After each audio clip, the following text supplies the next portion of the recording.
want to get ready to get into the Word here this morning, and this is going to start it will be a 4-week series leading up to Resurrection Sunday.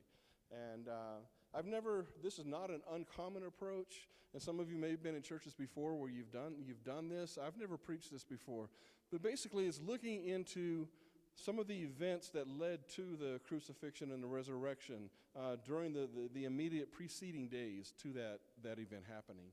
And so, I thought it was kind of grab my interest, grab my heart, however you want to say it, as I was kind of preparing earlier. And so that's what we're going to do for the next several weeks, is look at some of the events leading up to Resurrection Sunday. And so I just want to say that, as Christians, a lot of times, when we look at the Word or we go to church and we hear a message, we obviously celebrate the birth of Christ. We celebrate the life of Christ. We celebrate the teachings of Christ. We celebrate the crucifixion and the burial and obviously the resurrection of Christ. And I think a lot of times we look at those things kind of in silos. That's kind of the word that's used a lot in corporate America today. We look at it kind of as a standalone sort of thing. And I think we look at these things as kind of the best way I can think to describe it is like a snapshot in time. Okay, we'll look at various teachings. For example, the teaching of Jesus when he's talking about the wedding banquet that will happen when he calls his people home, the celebration, the wedding banquet in heaven. He gave teachings on what's called the greatest commandment, which is found in several different places, but it's the commandment that says you are to love the Lord your God with all your heart, all your mind, all your soul, and all your strength. Maybe about Jesus talking about the destruction of the temple. Maybe when he was talking about the message on the talents and stewardship, and maybe a message about the dividing of the sheep and the goats. And if you're like me, you can probably almost kind of remember going to church and hearing messages on those specific topics or phrases. But can I tell you that I think a lot of times what we miss is the connection points between all of these things. For example, all of those things that I just mentioned to you all happened in the week preceding the crucifixion of Jesus. So, we go to church and we hear these messages, but these were actually his last instructions to the church before leaving earth. And I've never been to a service and heard a message talking about the talents and stewardship and connected that with the fact that Jesus was giving his last words to his followers. And I think that if you look at it this way, Jesus, knowing that he was about to be crucified and leave this earth, he wanted to impart some things that his people could hang on to. Some things that help them to understand their calling, to understand their purpose, to understand their reason. That's why I love in the book of John, I think it's about chapters 15 through 17, somewhere in there. There's this monologue, if you will, of Jesus speaking to his disciples, and he's really doing some serious teaching, some in-depth teaching, and letting them know how much he loves them and how much he cares for them. And you're not just my followers now, you're my friends, and these are some of the expectations that I have when I'm no longer with you. And it's very in-depth sorts of things. And so as we come into this period now for the next 4 weeks, as I said, we're going to look at some things that happened in those preceding 6 to 7 days of the crucifixion. But before we get into those events, I kind of have to take you way back. Way back to when the Israelites were on the verge of coming out of slavery to the nation of Egypt. They had been in slavery for approximately 430 years. That's a long time, in case you're wondering. 430 years. And the reason that I take you back to this instance is because it kind of sets the stage for the Passover event, which sets the stage for Jesus coming to Jerusalem where he's going to be crucified, which sets the stage for the resurrection, which sets the stage for us becoming sons and daughters of God. So you see how this stuff is all connected, and it's all correlates to each other. And so when we talk about this Passover, and Pastor Carol mentioned the Passover meal, the Seder meal that we're going to be having in a few weeks, please, we'd love to see everybody here. Invite your neighbors, invite somebody else, just make sure you sign them up so we have enough food for everybody. But it's going to be a marvelous time. But in Exodus chapter 12, verse 40, it says, "Now the length of time the Israelite people lived in all the Lord's divisions left Egypt, was 430 years. At the end of the 430 years, to the very day, all the Lord's divisions left Egypt. Because the Lord kept vigil that night to bring them out of Egypt, On this night, all the Israelites are to keep vigil to honor the Lord for the generations to come. See, it's magnificent enough that they were having this time of celebration. And it really was a celebration at that moment as much as I think it was preparation. All of this is kind of unfolding to them. They don't really know what to expect. All they're doing is kind of doing step by step as the Lord is leading Moses to instruct them. And we're about to read how this Passover was first instituted.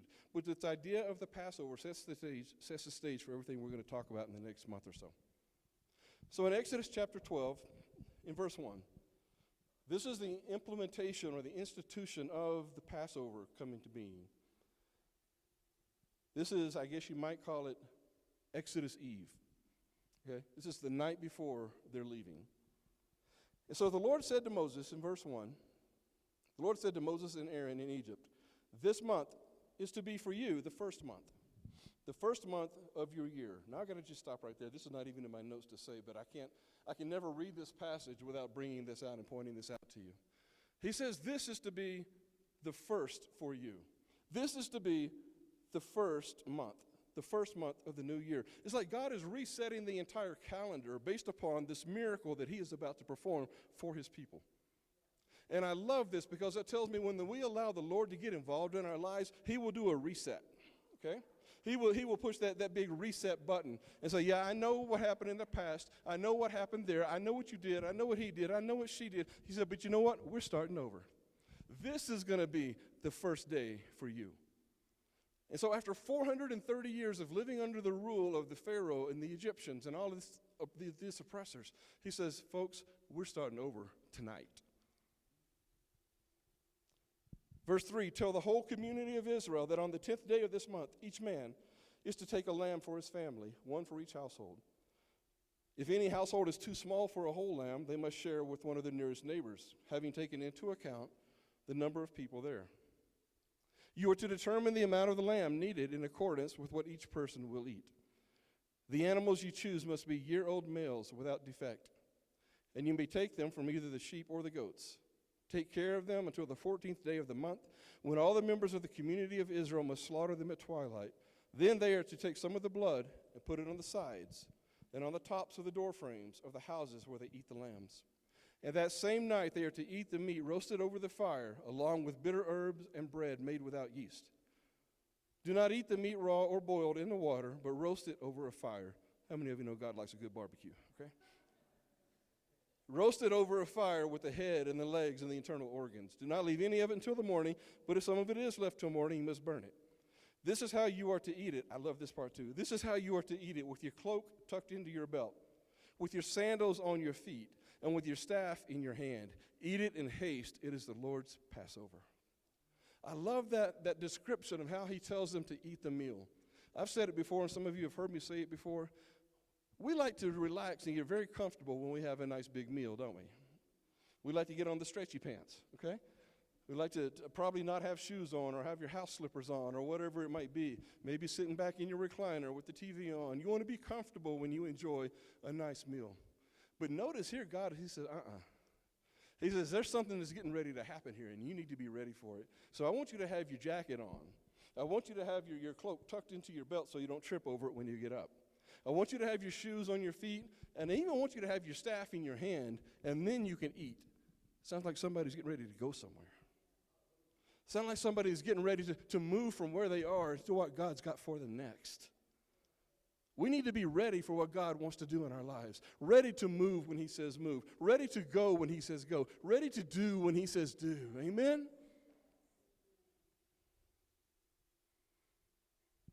So verse 8, he says, that same night they are to eat the meat roasted over the fire. I'm sorry, I already read all that. Let's go down to verse 11. This is how you are to eat it, with your cloak tucked in your belt, your sandals on your feet, your staff in your hand. Eat it fast. That's another thing we don't like to do. We like to take our time. He's like, no, this is not a leisurely meal. We've got something we're doing here. Then verse 12, it says, on that same night I will pass through Egypt and strike down every firstborn of both people and animals. And I will bring judgment on all the gods of Egypt. I am the Lord. But the blood will be a sign for you on the houses where you are. And when I see the blood, I will pass over. No destructive plague will touch you when I strike Egypt. So this was an amazing event that was getting ready to happen. 430 years of captivity, they're about to come out. And not only is it amazing because he's bringing them out of captivity, but also because he's now getting ready to begin the fulfillment of his covenant promise to Abraham. Because where's he taking them when they leave? Into the promised land. That's what it's all about. Now, they're going to go a long way around to get there, but that's not for today. But this is an amazing thing that's getting ready to happen. Something they have been waiting for. I mean, quite honestly, if I can be real, some of them probably never thought it would happen. 430 years, that's a lot of time for people to be born and live and die. How many cycles of that happened over 430 years? And at a point in time, you kind of begin to wonder, God, is it ever really going to happen? Are you ever really going to bring me out? Are you ever really going to fulfill my promise? And it's so easy to relate to that, isn't it? Where we go through things and we see things happen. We see cycles and cycles and cycles. And part of us begins to wonder, God, is it ever really going to happen?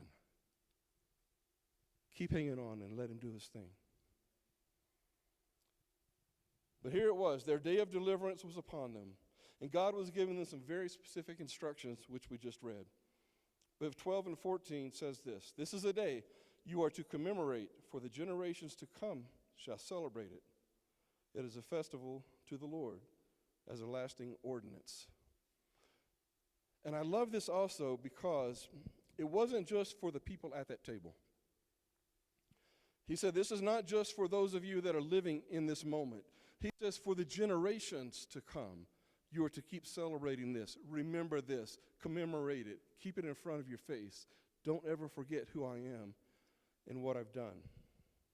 Some scholars believe that there was between 1,400 to 1,500 years between the Passover Exodus that we're looking at right now and when Jesus was crucified. So somewhere, depending on which readings you look at, somewhere around 1,400 to 1,500 years. So that's 1,000, we'll go with 1,500, 1,500 years in a row of every generation celebrating this Passover. That's how long this has been going on. That's how long this has been in the works. And why is that important? It's important because now Jesus is the fulfillment of it. 1,500 years of celebrating and remembering and recognizing. But now Jesus is about to demonstrate it's more than just a history lesson. It's more than just something that happened in the annals of your ancestors. No, he says, I now am the fulfillment of this. And we're going to see that as we get into the scripture here a little bit further. 1,500 years of doing this, but there was something different about this year. And so about a week before the crucifixion, Jesus and his disciples began to make their way to Jerusalem. This was not uncommon. This was very common, actually, because, again, every year this was a celebration, just like we celebrate Christmas, just like we celebrate Easter. This Passover was an observance that they continually celebrated. And so Jesus gathers his disciples, and he begins to make his way to Jerusalem. But the general population had no idea this was going to be different. There was something different about this one. So now we're going to jump way from the Exodus story to the book of Matthew. Chapter 20 says that now Jesus was going to Jerusalem, and on the way he took the 12 aside, and he said to them, we are going to Jerusalem, and the Son of Man will be delivered to the chief priests and the teachers of the law. They will condemn him to death and hand him over to the Gentiles to be mocked and flogged and crucified. On the third day, he will be raised to life. Now, you and I have the benefit of retrospection here, okay? We know the story. His disciples didn't quite get it. They didn't really understand what he was saying. But it's very clear, to us it's very clear. Like, okay, into verse 18. He says, they will condemn him to death. They'll hand him over to the Gentiles. They'll mock him and flog him and crucify him. And on the third day, he's going to raise to life again. And it's very obvious, we're working mainly out of Matthew here. It's very obvious that they didn't get it, they didn't understand, because if you go back there, and I encourage you to do it, Matthew chapter 20, read it for yourself. The very next set of verses totally pushes all that aside. Now, this was some major news that Jesus just gave them. We're going there, I'm going to be turned over, I'm going to be betrayed, I'm going to be crucified, I'm going to come back from the dead. They didn't hear any of that. Because the very next set of scripture, two of the disciples' mama starts to lobby for her children, for her sons, to have seats of honor in God's future kingdom. It's like, did you not hear what I just said? They went straight into this other thing. And so it's just amazing that they didn't get it. But I want to show you another passage. It's the same interaction, but this is out of the book of Luke, the way that Luke records it. Chapter 18, verse 31 says, Jesus took the 12 aside, and he told them, we are going to Jerusalem, and everything that is written by the prophets about the Son of Man will be fulfilled. He will be delivered to the Gentiles. They'll mock him, insult him, and spit on him. They will flog him and kill him, and on the third day he'll rise again. That all sounds familiar, right? But Luke adds verse 34. He says, the disciples did not understand any of this. His meaning was hidden from them, and they didn't know what he was talking about. So I would just say that they may not have known what Jesus was talking about, but Jesus knew exactly what he was doing. He knew exactly the time it was at hand. I've said this many, many times. Some of you have heard me say it before, and I'll say it many, many more times. God moves strategically. He has a purpose for what he does and for when he does it. He has a purpose for what he has for us to do and when we are to do it. I'll also say that most of the time, we don't like his timing. Can I say that and not be blasphemous? Most of the time, I don't like his timing. He's not fast enough for me. He doesn't get me out of difficulty as quickly as I would like it. He doesn't bring the answer to this need and the provision for this need as fast as I would like it. He doesn't restore that relationship as fast as I would like it. He doesn't get rid of the uncertainty and bring the clarity that I'm seeking as fast as I would like it. But can I tell you that without fail, 100% of the time, without fail, in retrospect, I realize his timing was a whole lot better than mine. Now, I might sit there and grumble and complain and cry and scream and wail while I'm in the middle of it. But when it's over, I say, oh, now I get it, God. Now I see. And so God moves strategically. And we see here that as Jesus was with his disciples and he was coming into this time of the Passover preparation, Jesus was moving strategically. He knew exactly the time and he knew exactly what he was doing. And so we're going to look at these next 4 weeks and roughly probably 7 to 8 different events that happened during that week. And I want to just list them for you. I'll put them in your handout as well. But the triumphant entrance into Jerusalem and the cleansing of the temple, we'll address both of those today. The Last Supper, and then Jesus' time in betrayal in the Garden of Gethsemane. The trials and the time before the various authority figures of Caiaphas and Pontius Pilate and Herod, and the crucifixion and burial, and then, of course, the resurrection. So those are the items at this point, as I stand here before you today, that we intend to go over the next 3 to 4 weeks. And so event number 1, the triumphant entry into Jerusalem. We most often refer to this as Palm Sunday. A lot of churches really do it up with the palm leaves, the palm branches, and that sort of thing, and waving them, and all of that. But I want to read this first and then talk about a couple of things. Matthew 21, verse 1. It says, as they approached Jerusalem, and they came to Bethphage on the Mount of Olives, Jesus sent 2 disciples, saying to them, go to the village ahead of you, and at once you will find a donkey tied there, with her colt by her. Untie them and bring them to me. If anyone says anything to you, say that the Lord needs them, and he will send them right away. This took place to fulfill what was spoken through the prophet. Say to daughter Zion, see, your king comes to you, gentle, and riding on a donkey, and on a colt, the foal of a donkey. The disciples went and did as Jesus had instructed him. Now, it's kind of interesting because I don't know how you mentally interpret that first line of that verse. It says, as they approached Jerusalem, they came to Bethphage on the Mount of Olives. And Jesus talks about go to the village ahead of you. Here he doesn't say how far ahead of them that is. And in my mind, I kind of had this understanding that it's, a good distance. I don't know how far, a day's journey, half day's journey, whatever it might be. But actually, in reality, this village, if you notice, it says that it's on the Mount of Olives. And if you've ever had a chance to be there, which we went there back in 2017, several of you were there as well, and we actually stood on the Mount of Olives. And when you're there, it's no more than a half mile from the Mount of Olives into the city of Jerusalem. It's very close. And because it's elevated, you look down over this hill and you see the entire city of Jerusalem right there ahead of you. It's an amazing thing to see.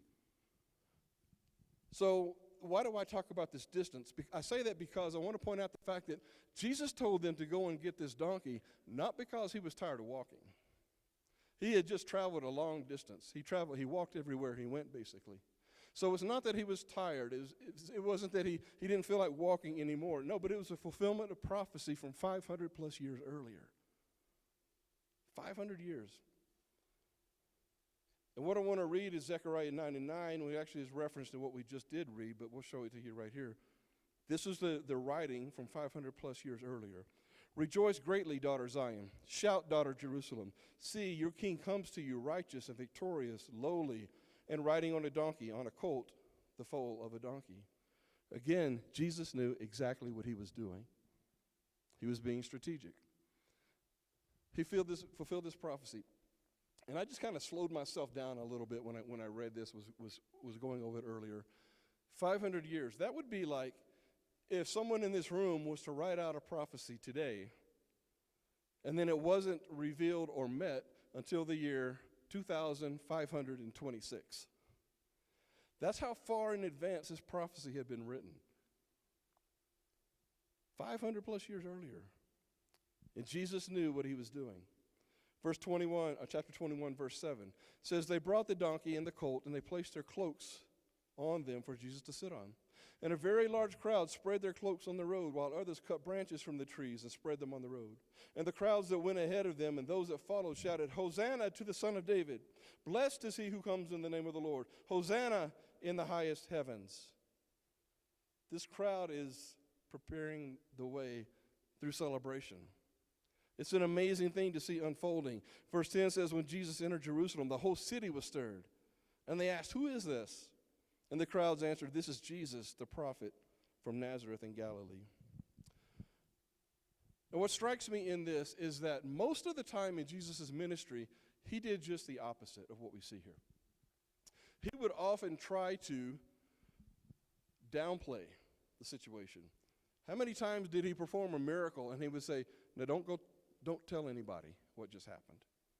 And most of the time they did. But he would tell them, don't bring any attention to this right now. His first miracle in Cana, what did he tell Mary when she asked him to do something about them being out of wine at the wedding? He says, my time has not yet come. Now, he did it anyway because Mama said do it, but many times we see where Jesus was not in the habit of drawing attention to himself. But then look at this. I said he moved strategically. Now he's the one saying, go and get this donkey and bring it to me so that I can be a visual fulfillment of prophecy. That means the Messiah is here. Now that is a far cry from don't tell anybody who I am. Don't tell anybody what you just saw happen. Now he's saying, let the whole world know the Messiah is here. You talk about shaking things up. Jesus is saying that the world needs to know the Messiah is here. And it was the beginning of Jesus doing a lot of unexpected things as it related to him. What I mean is that he allowed himself to be the center of attention instead of being on the down low, as we might say. It was different. He fulfilled prophecy by declaring himself to be the Messiah through the fulfillment of what we just read. That was different. He came in on a donkey, and if you don't know, the donkey was a symbol of humility and peace. Most conquering kings would have had a big, tall stallion that they would ride on. But he didn't come as the conquering king, not like they expected. He was different.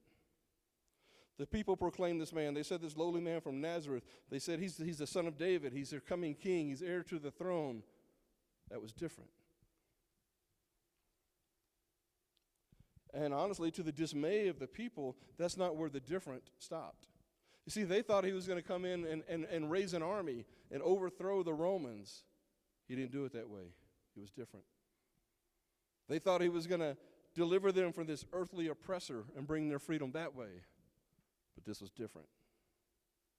They thought he was going to physically drive the enemy out and set up a natural throne. He didn't do that because this was different. Hence the message for today, a different kind of king. That's who Jesus is. He's a different kind of king. See, he came to deliver, all right, but he didn't come to deliver from the bondage of a ruling party. No, he came to deliver from a captive much more powerful than that. He came to deliver from the power of sin and death. They didn't have a comprehension of that. They didn't understand that he's a different kind of king. He came to conquer by love and mercy, not by sword and spear, because he's a different kind of king. He didn't come to conquer nations in the way they expected. He came to conquer hearts and minds. He's a different kind of king. And he didn't come to sit on a physical throne. He came to rule in our hearts because he's a different kind of king. See, he's different. And I really want to stress that today, if you haven't picked up on that. He's different. There's a phrase in society today that says, this hits different. And kind of what's meant by that is, this may be a bit of a somber illustration, but if someone loses a child on the other side of the country due to an accident or something like that, we hurt for those parents. We feel for that family. But it happens in your household, it hits different. It's just real. If we see a flood or somewhere, and somebody loses their house to a flood or a fire, we feel for them, and then we say, oh man, that's really sad. But let it happen to your family or to somebody that's next door to you, it hits different. And see, that's what I want to say to you, that Jesus hits different. See, I don't know what people have tried before. Some people have tried to find that fulfillment and that completion in alcohol, and it fell short. Jesus hits different because he's a different kind of king. See, some people have tried to fill that through drugs or through popularity or through money or through whatever it might be. I don't know. You fill in the blank. But Jesus hits different because he's a different kind of king. He's different today. Event number 2. I won't spend as much time on this one. But this is Jesus cleansing the temple. And I don't know if maybe somebody might not necessarily look at that and consider that one of the more significant events in the week leading up to the crucifixion. But let me point a couple of things out to you. Matthew 21, verse 12. It says, Jesus entered the temple courts, and he drove out all who were buying and selling there. He overturned the tables of the money changers and the benches of those selling doves. It is written, he said, my house will be called a house of prayer, but you're making it a den of robbers. And it's interesting how quickly we have gone from this peaceful king riding in on a donkey to now this raging man with a whip that's turning tables over and driving people out and yelling at them. How much of a 180 we see happening here? But see, the problem is that it wasn't a market. They made it a market, but it wasn't a market. It was God's house. And I wanted to spend just a couple of minutes before getting into a couple of scripture things, because some people might be wondering, why was there a market going on in the temple anyway? Why was this happening there anyway? That's because the Passover was a time for all the people to come to Jerusalem from all kinds of countries and places to celebrate the Passover festival. And that part of the requirement was that they bring sacrifices. Well, not everybody had the required sacrifices. So they would set up this market, if you will, and they would sell doves, and they would sell the lambs, and they would sell the goats, and all of this sort of thing, so that if I came from way away, that I could buy my sacrifice when I got there to take in and observe Passover in the required way. The other thing that's related to that is he talks about the money changers. Okay, basically the money exchange tables. Because again, coming from different areas, quite possibly they used different currency. So they needed to swap that currency for the local currency so they could then buy their sacrifices. And so there was this commercialism was going on. And then not only was it going on, but they were cheating people too. Charging exorbitant prices for the sacrifices or giving an unfair exchange rate for the money. And so Jesus is not happy about this at all. In fact, he was incensed that the holy temple of God, the place where his Father's presence resided, had now been turned into not just a market, but an unfair market at that. That's why he said you turned into a den of robbers. You're robbing people. And so he was not at all happy about that. But I want to say this is not just a history lesson here. See, the implication for you and I today we find in 1 Corinthians chapter 3, because he says, don't you know that you yourselves are God's temple? and that God's Spirit dwells in your midst. And if anyone destroys God's temple, God will destroy that person, for his temple is sacred, and you together are that temple. And so see, if we have to be careful, because we can set ourselves up as the marketeers. We can set ourselves up as the money changers. What are you allowing to trade in your temple that's displeasing to the Lord? What are you allowing to come in to be a part of what you exchange in and out of your life, knowing that you're the temple of God? That's why God takes this so personal, because this is his residence. This is his temple.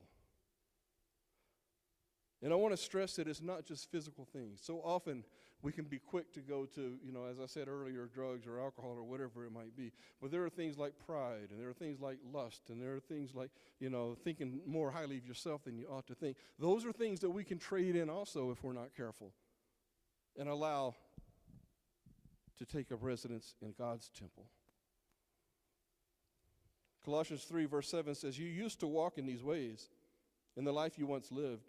But now you must also rid yourselves of these such things: anger, rage, malice, slander, filthy language from your lips. Don't lie to each other, since you have taken off your old self with its practices and put on the new self, which is being renewed in knowledge in the image of its creator." See, he's a different kind of king. He spent time with the downcast. He spent time with the non-religious. He challenged the status quo.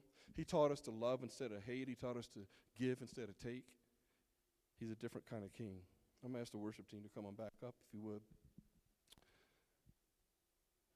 And because he's a different kind of king, he's called us to a different kind of life. It only stands to reason that a different kind of king would have a different kind of kingdom. And the kingdom is made of the people who live in it. So he's called us to a better life. He's called us to a life of purpose and of peace and of freedom and of belonging. These are the things that he wants us to have going on in our temple. And I just want to challenge you today. I want to challenge you to welcome Jesus like the crowds did. Hosanna, Hosanna, Hosanna in the highest.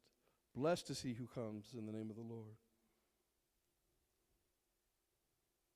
Blessed is he who comes. I challenge you to yield to this different kind of king.